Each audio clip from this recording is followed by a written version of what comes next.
Today we're going to read from Genesis chapter 3, verses 8 through 19. Then the man and his wife heard the sound of the Lord God as he was walking in the garden in the cool of the day. And they hid from the Lord God among the trees of the garden.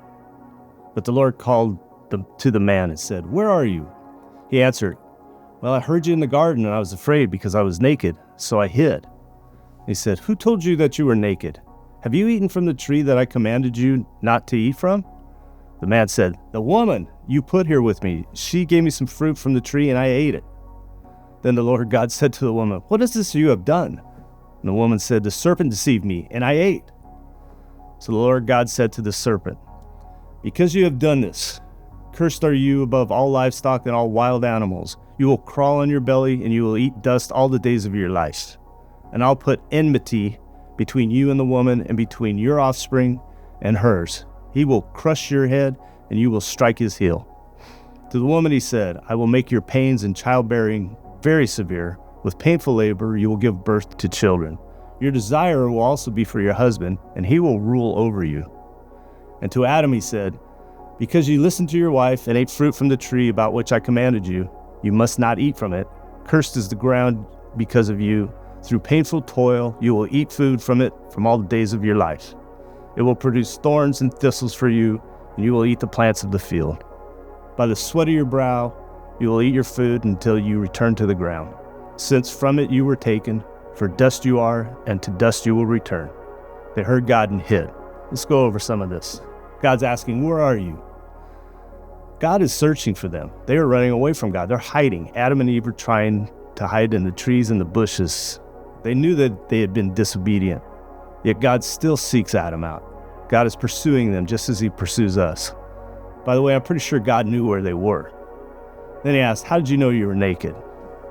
That's because after their rebellion, which is sin, they realized they were naked, and Adam and Eve were ashamed, completely exposed and guilty. "Who told you? Have you eaten from the tree?" "Eve made me do it." That's what Adam says. Eve says, "The serpent deceived me." Adam and Eve immediately start pointing fingers and blaming others.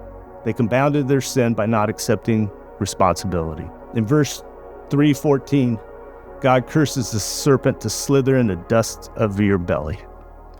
We also have some references in Matthew where Jesus talks to the Pharisees and the Sadducees, and he calls them brood of vipers. It's kind of the same word as a serpent.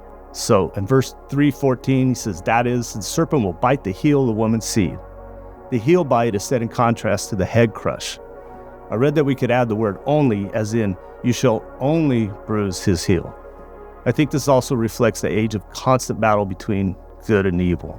This passage points to the promise of Jesus' birth, our redemption, and his victory over Satan. The woman's offspring is Jesus. God curses the woman through pain in childbirth and conflict in marriage. There have been times in an argument with my wife, and yeah, we argue from time to time. There have been times when I think about this verse. Periodic conflict with spouses has been around since Eve and Adam were alive. Finally, God curses the man. He says, "Work in the field," and he gave his life an expiration date. Think about that. Adam may have lost immortality. His life became hard work, stress on the job, and like us, missed time from the family. It's not new to us. This has been a problem since the beginning. What do we do with these verses? Well, I have to admit, the section of Genesis was challenging for me. I mean, how do I present anything positive regarding the original sin and the banishment from the Garden of Eden? After all, the serpent, Adam, and Eve are now cursed. What happened in this segment of the Bible still affects us all. There's evil in this world. We have daily tragedies. Well, I actually had to seek help from others, so I want to thank Pastor Dave Pack and J. Vernon McGee. The message: although there is evil and sin in the world, God will prevail. Although we all sin, Christ has died for us and offers us eternal salvation. Satan can only bruise our heel, but he will be crushed in the end. And finally, just like in the Garden of Eden, God is still searching us out. He is calling for you. He adores you and wants to spend time with you. God is always pursuing us. Thank you.